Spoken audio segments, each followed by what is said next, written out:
नमस्कार, स्वागत है आपका हमारे चैनल पे। और इस समय जो सबसे बड़ी खबर आ रही है वो संजय राउत से जुड़ी हुई है। दरअसल महाराष्ट्र में शिवसेना और बीजेपी के बीच में लड़ाई बढ़ती जा रही है।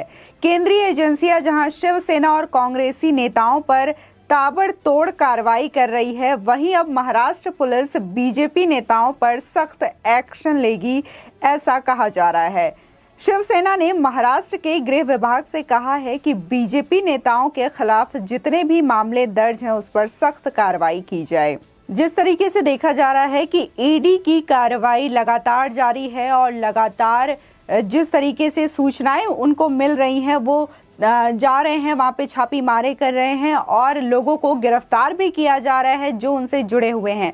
और अब इन चीजों को देख करके जो शिवसेना के नेता हैं, प्रवक्ता हैं संजय राउत, काफी बौखला गए हैं और उनको डर है कि कहीं ईडी की छापेमारी उन तक ना पहुंच पाए, जिसकी वजह से वो लगातार इस मुद्दे पर अब बीजेपी को घेरते हुए दिखाई दे रही है। और उनका सीधा सीधा सा कहना है कि जो भी तमाम केंद्रीय एजेंसियां काम करती हैं वो बीजेपी के कहने पर करती है, वो अपने दम से कुछ नहीं करती। तो सीधा सीधा उनका आरोप जो है वो बीजेपी को लेकर के है कि बीजेपी की वजह से ही महाराष्ट्र में ईडी अब तक ताबड़तोड़ छापेमारी कर रही है और लोगों को गिरफ्तार किया जा रहा है। शिवसेना प्रवक्ता संजय राउत ने कहा कि अगर महाराष्ट्र पुलिस को गृह विभाग से उचित आदेश मिलते हैं तो मुझे लगता है कि बेहतर परिणाम सामने आएंगे। उन्होंने कहा कि मुख्यमंत्री के साथ मेरी बातचीत के दौरान मैंने कहा कि राज्य में केंद्रीय एजेंसियां जिस तरीके से जांच कर रही हैं, यह महाराष्ट्र के गृह विभाग की शक्तियों पर अतिक्रमण है। मजबूत कदम उठाने होंगे या आप हर दिन खुद के लिए एक नया खुदा हुआ गड्ढा देखेंगे। दरअसल महाराष्ट्र में लगातार ईडी के द्वारा सख्त कार्रवाई की जा रही है, छापेमारी की जा रही है। मनी लॉन्ड्रिंग केसेस को लेकर के जितने भी अवैध तरीके से धन जो जमा कर रखा है उनके खिलाफ सख्त कार्रवाई की जा रही है। ईडी की रडार में उद्धव ठाकरे के साले सहित नवाब मलिक और कई प्रमुख नेताओं के घर पर छापेमारी करके सख्त कार्रवाई की गई है।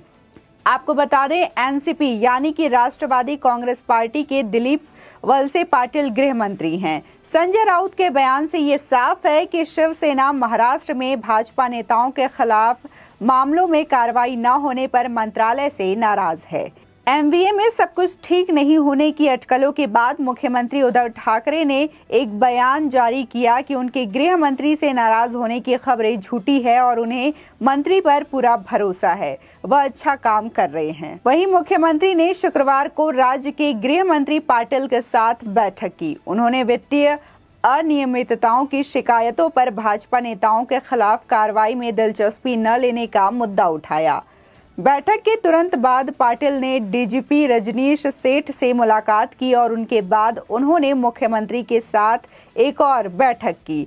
पाटिल ने दावा किया है कि बैठकें नियमित थीं। गृह विभाग को सख्त बनाने की राउत के दावे पर उन्होंने कहा कि राउत की भावना सही है, अगर कोई कमी है तो हम उसे सुधारने की कोशिश करेंगे। या पूछे जाने पर कि क्या विभाग भाजपा नेताओं पर नरम है, तो उन्होंने जवाब में कहा कि यह नरम या कठोर दृष्टिकोण नहीं है। हम जो भी कार्रवाई करते हैं वो ये सुनिश्चित करने के लिए होता है कि यह अदालत में कायम रहे। यदि कोई अपराध होता है तो कार्रवाई जरूर की जाएगी।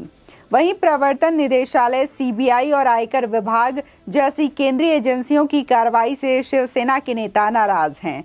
वो दबाव डाल रहे हैं कि महाराष्ट्र पुलिस को जैसे को तैसा जवाब देना चाहिए और बीजेपी नेताओं के खिलाफ एक्शन लेना चाहिए।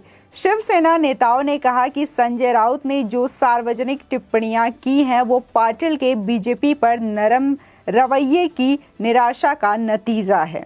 राउत ने ईडी से जांच का सामना करना पड़ रहा है और उन्होंने किरीट सोमैया जैसे भाजपा नेताओं के खिलाफ भ्रष्टाचार और धोखाधड़ी के आरोप भी लगाए हैं। हालांकि राज्य पुलिस ने अभी तक कोई कार्रवाई नहीं की है। शिवसेना नेताओं ने कहा कि अगर एनसीपी भाजपा नेताओं के खिलाफ कार्रवाई के इच्छुक नहीं है तो वो गृह मंत्रालय अपने नियंत्रण में ले लेंगी। वहीं सीएम और गृह मंत्री के स्पष्टीकरण के बाद राउत ने भी सुलह का रुख अपनाया है। उन्होंने कहा कि केंद्रीय एजेंसियां हमें महाराष्ट्र में आतंकवादी मान रही है। मैंने कहा है कि हमें उन्हें इसी तरह से प्रतिक्रिया देने की आवश्यकता है और यह सिर्फ मेरा विचार नहीं है बल्कि मुख्यमंत्री और गृह मंत्री के विचार भी हैं। उन्होंने कहा कि भाजपा नेताओं के खिलाफ पुलिस कार्रवाई बदला नहीं होगी। हमारी सरकार भावना के अनुरूप कानून व्यवस्था का पालन करती है। यह केंद्रीय एजेंसियां जैसे राजनीतिक प्रतिद्वंद्विता के चलते कोई राजनीतिक बदला नहीं लेंगे। बता दें कि प्रवर्तन निदेशालय ने मनी लॉन्ड्रिंग की जांच के संबंध में गुरुवार को नागपुर के वकील सतीश उके और उनके भाई प्रदीप को गिरफ्तार किया है। इस पर राउत ने कहा कि किसी भी गलत काम के मामले में राज्य की पुलिस उके के खिलाफ लगे आरोपों की जांच कर सकती है। उन्होंने आगे कहा कि यह हैरानी की बात है कि सीबीआई और ईडी को उन राज्यों में लाया जा रहा है जहां भाजपा का शासन नहीं है। यह ऐसा कुछ नहीं है जहां ये केंद्रीय एजेंसियां आ सकती हैं और आतंक पैदा करने के लिए लोगों पर छापा मार सकती है। आपको बता दें कि महाराष्ट्र के पूर्व गृह मंत्री अनिल देशमुख, महाराष्ट्र में एनसीपी नेता और उद्धव ठाकरे सरकार में मंत्री नवाब मलिक, महाराष्ट्र के उप मुख्यमंत्री अजीत पवार, कांग्रेस प्रदेश अध्यक्ष नाना पटोले के वकील सतीश उके, मुंबई में शिवसेना के बड़े नेता और भाई खला सीट से विधायक यामिनी जाधव के पति यशवंत जाधव समेत महाराष्ट्र के मुख्यमंत्री उद्धव ठाकरे के साले से जुड़े पुष्पक ग्रुप पर बड़ी कार्रवाई की गई और ईडी के द्वारा इन सभी पर सख्त एक्शन लिया गया। इनके घरों पर छापेमारी की गई और जो भी चीज़ें बरामद हुई हैं उसको लेकर के जांच की जा रही है और कड़ा एक्शन और कड़ा फैसले लेने की बात की जा रही है। आपको बता दें संजय राउत जो हैं हमेशा से नाराज चल रहे हैं और ये नाराजगी उनको केंद्र से नहीं, केंद्र की ईडी और जो निदेशालय विभाग है उससे नहीं बल्कि बीजेपी गवर्नमेंट से है। और संजय राउत का कहना है कि बीजेपी की सरकार केंद्र में है जिसकी वजह से जो तमाम तरीके की केंद्रीय एजेंसियां हैं उनका इस्तेमाल बीजेपी अपने फायदे के लिए करती है और जहां पे बीजेपी की सरकार नहीं है वहां पर अपनी सरकार बनाने के लिए इन एजेंसियों का दुरुपयोग किया जाता है। चाहे बात अगर सुरक्षा एजेंसी की करें, ईडी की करें या फिर हाल ही में जो जिस तरीके से इलेक्शन हुआ है उस पर भी संजय राउत इस तरीके की बयानबाजी करते हुए नजर आते हैं। हाल ही में उन्होंने कहा कि केंद्र सरकार हम पर आतंक फैलाने के लिए केंद्रीय एजेंसियों का इस्तेमाल करके महाराष्ट्र और शिवसेना की भावनाओं को नहीं दबा सकते। हम राज्य भर में उनके प्रतिशोध की राजनीति का और पर्दाफाश करेंगे। हमारी आवाज दबाना महाराष्ट्र का अपमान करना है।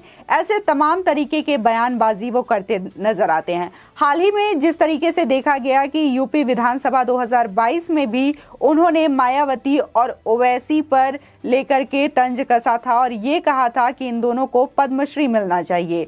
बाद में उन्होंने कहा कि जिस तरीके से वो लोग इस इलेक्शन में शामिल हुए और वोट को काटने की राजनीति की गई जिससे कि उन्होंने बीजेपी को फायदा पहुंचाया और समाजवादी के खाते में वोट नहीं गया, तो ये वो दिखाना चाह रहे हैं कि उनकी नाराजगी किस हद तक बीजेपी से है और केंद्र की सरकार से है, जो समय समय पर उनके बयानों से दिखता है और जग जाहिर होता है उनकी नाराजगी बीजेपी को लेकर के, केंद्र सरकार को लेकर के। इस खबर पे आपकी क्या राय है? क्या वाकई में आपको लगता है कि जो संजय राउत कह रहे हैं वो उनकी बौखलाहट है या इसके पीछे कोई सच्चाई? आपका जो भी सजेशन हो हमारे कमेंट सेक्शन में जरूर बताएं। आगे की और भी खबरों के लिए हमारे चैनल को जरूर सब्सक्राइब करें।